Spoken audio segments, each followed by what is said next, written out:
اور جب آپ اسی حوالے کو لوکا 21 باب اس کی 20 سے 24 آیت میں دیکھتے ہیں تو وہاں پر یسوع مسیح بتاتے ہیں کہ جب تم یروشلم کو فوجوں سے گھرتا ہوا دیکھو، جب تم دیکھو کہ فوجیں اب جو رومی فوجیں ہیں وہ شہر کو گھیرنا شروع ہو گئی ہیں، تو پھر تم نے اس شہر میں رہنا نہیں ہے، پھر تم نے یہاں سے بھاگ جانا ہے۔ اور اس کے بعد جب یسوع مسیح آسمان پر اٹھائے گئے تو اس کے 40 سال بعد ایسا ہی ہوا، اور جب کلیسیا نے اس وقت دیکھا کہ رومی فوجیں جو ہیں وہ یروشلم کو گھیرنا شروع ہو گئی ہیں تو کلیسیا وہاں سے بھاگ گئی، اور جس علاقے میں وہ بھاگ کر گئے وہ پیلا کا شہر تھا۔ اس کے بعد یروشلم اور ہیکل کے ساتھ وہی ہوا جس کی پیشگوئی یسوع مسیح نے کی تھی، یعنی کہ رومی فوجیں اس میں داخل ہو گئیں، انہوں نے یہاں پر واقعی ہر چیز کو ڈھا دیا، انہوں نے یروشلم کی دیواریں ڈھا دی، اس کی فصیل ڈھا دی، ہیکل کو انہوں نے توڑ دیا، ایک ایک اینٹ اس کی الگ کر دی۔ اور اگرچہ کہ جو انتہا پسند یہودی تھے یعنی زیلوتیسی، وہ بڑے ہی شد و مد سے انہوں نے جنگ کی، انہوں نے پوری جان سے یہ جنگ لڑی، لیکن پھر بھی وہ رومی فوج کا مقابلہ نہیں کر سکے، اور اس طرح سے یروشلم جو ہے وہ بھی برباد ہو گیا، ہیکل بھی برباد ہو گئی، اور آج تک وہ برباد ہی ہے۔ یہ اسی وقت کی برباد ہوئی ہے جس کے بارے میں یسوع مسیح نے پیش گوئی کی تھی۔ لیکن اس واقعے کے بعد ایک بہت بڑا جو اثر پڑا وہ کلیسیا اور جو یہودی تھے ان کے آپس کے تعلقات تھے ان پر پڑا، چونکہ اس کے بعد یہودیوں کو ہمیشہ مسیحیوں سے شکوہ رہا کہ آپ نے اس جنگ میں ہمارا ساتھ نہیں دیا،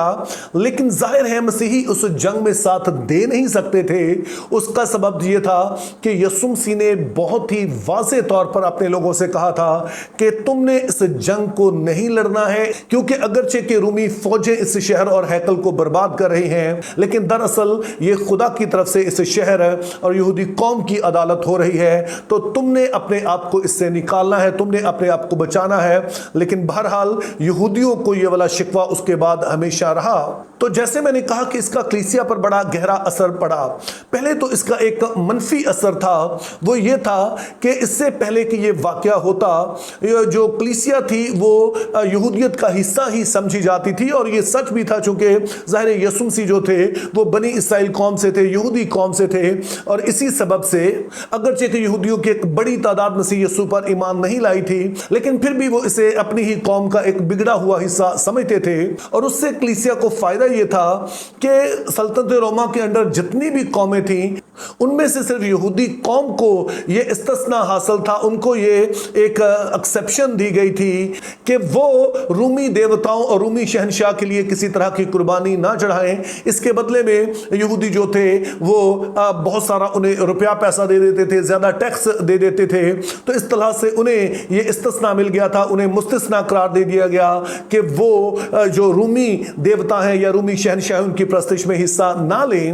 لیکن ایک دفعہ جب یہودیوں نے مسیحوں کو اپنا ماننے سے انکار کر دیا گیا تو اس کے بعد مسیحوں کے لیے یہ بات بڑی مشکل ہوگی، اور بہت ساری دراصل اس کے بعد مسیحوں نے اظہار ثانی بھی سہی، چونکہ اب وہ یہودیت کا حصہ تو تصور نہیں ہو رہے تھے، اور جو رومی تھے ان کا کہنا تھا کہ ہر ایک قوم وہ اپنے جس بھی دیوتا، اپنے جس بھی معبود کی پوجا کرتی ہے وہ کرے، لیکن ساتھ میں وہ رومی شہنشاہ اور مخصوص رومی دیوتا ہے ان کی پوجا کرے، تاکہ وہ سلطنت روما کے ساتھ وفاداری کا ثبوت دے سکے۔ اور اس کے علاوہ چونکہ مسیحی شروع سے ہی یہودیوں کے بڑے قریب تصور کیے جاتے تھے، تو اس لیے بہت سارے مسیحی جو جابز کرتے تھے وہ بھی یہودیوں کے ہاں ہی کرتے تھے، لیکن اس واقعے کے بعد یہودیوں نے انہیں اپنے پاس سے جاب دینا بھی بند کر دیا، اور اگر وہ یہودیوں کو چھوڑ کر یونانیوں کے پاس جاتے، رومیوں کے پاس جاتے، تو ان کے لیے پھر یہ لازم ہو جاتا تھا کہ جس بھی شعبے میں وہ جاتے ان کے ان دیوتاؤں کی وہ پوجا کرے جو کہ ان شعبوں سے تعلق رکھتے تھے۔ تو اس طرح سے اس سارے واقعے کا جو ایک نیگیٹو امپیکٹ گیا وہ یہ تھا کہ کلیسیا کو انتہائی شدید اظہار ثانی اور غربت کا سامنا کرنا پڑا۔ تاہم اس واقعے کا یعنی کہ جب کلیسیا یروشلم کو چھوڑ کر پیلا کے شہر میں بھاگ گئی، ایک بڑا ہی مثبت اثر بھی ہوا، چونکہ اس کے بعد مسیحیت یہودیت کے سائے تلے نہیں رہی بلکہ اسے اب اپنی ایک راہ کا تعین کرنا تھا، اور ایسا ہی دراصل کلیسیا نے کیا، اور اس کے بعد بجائے اس کے کہ وہ یہودیوں سے کوئی رہنمائی لیں، انہوں نے جو تعلیمات پھر رسولوں نے انہیں دی تھی اس کی روشنی میں اپنے لیے ساری چیزوں کو عکس کرنا شروع کیا، جس کا نتیجہ یہ ہوا کہ غیر قوموں سے زیادہ لوگ مسیحیت میں شامل ہونے لگے۔ چونکہ جب پہلے غیر قوموں سے مسیح کلیسیا میں شامل ہوتے تھے تو بہت سارے یہودی مسیحی، یعنی کہ وہ یہودی جو مسیحی ہو چکے تھے، وہ ان غیر قوموں کے لیے کئی دفعہ ڈسکریجمنٹ کا باعث بنتے۔ وہ ان سے کہتے کہ اپنے موسوی شریعت کی وہ ساری رسومات جو ہے، جیسے کہ ختنہ ہے اور یہودی عیدیں ہیں اور اسی طرح سے جو مخصوص ایام ہے، وہ کہتے کہ آپ ان کو بھی مانیں۔ لیکن جیسے کہ ہم اعمال 15 باب میں پڑھتے ہیں کہ خدا کے روح اور رسولوں نے پہلے ہی کلیسیا سے کہا تھا کہ غیر قوم سے آنے والوں کے لیے یہ لازم نہیں ہے، لیکن اس کے باوجود جو کلیسیا میں یہودی بیک گراؤنڈ رکھنے والے مسیحی تھے وہ کافی رکاوٹیں پیدا کرتے تھے۔ تو اس لیے اس واقعے کے بعد جب کلیسیا یہودیت سے الگ ہو گئی تو اس کے بعد بہت بڑی تعداد میں غیر قومیں مسیحیت میں آئیں، اور اب وہ موسوی رسومات سے ہٹ کر براہ راست مسیح میں شامل ہو سکتے تھے اور مسیح کے وسیلہ سے خدا باپ تک رسائی پا سکتے تھے۔ تو اس طرح سے یہ والا شہر جو تھا پہلا، اس نے کلیسیا تاریخ میں بڑا اہم کردار ادا کیا کہ جب یسوع مسیح کے کہنے کے مطابق کلیسیا یروشلم کو اس وقت چھوڑ کر بھاگ گئی، جب رومی فوجوں نے اسے گھیرنا شروع کیا تو وہ پہلا کے علاقے میں گئیں، اور وہیں سے پھر ان کا اپنا ایک سفر شروع ہوتا ہے جو آج تک جاری ہے۔ تو میرے عزیزوں، اپنے ذہن میں رکھنا ہے کہ بائبل کے خدا نے اپنے آپ کو تاریخ انسانی میں ظاہر کیا ہے، یعنی کہ تاریخ کے جو واقعات ہیں ان میں ظاہر کیا ہے۔ وہ ہمارا خدا جو مجسم ہو کر آیا وہ اسی زمین پر رہا، اور بہت سارے واقعات جو ہیں مخصوص علاقوں میں ہوئے، مخصوص حالات میں ہوئے۔ تو اسی لیے اگر آپ بائبل مقدس کو بہتر طور پر سمجھنا چاہتے ہیں تو اس کا ایک حصہ یہ ہے کہ جو بائبل مقدس کا جغرافیہ ہے، جو جگہ بائبل مقدس میں بتائی گئی ہیں، ان سے واقفیت حاصل کریں، اور جب آپ ایسا کریں گے تو آپ بائبل مقدس کے کئی واقعات کو بہتر طور پہ سمجھیں گے، اور نہ صرف بائبل مقدس کو ہی بلکہ کلیسیا تاریخ کو بھی بہتر طور پر جان پائیں گے۔ Think biblically, live purposefully, have a very good day.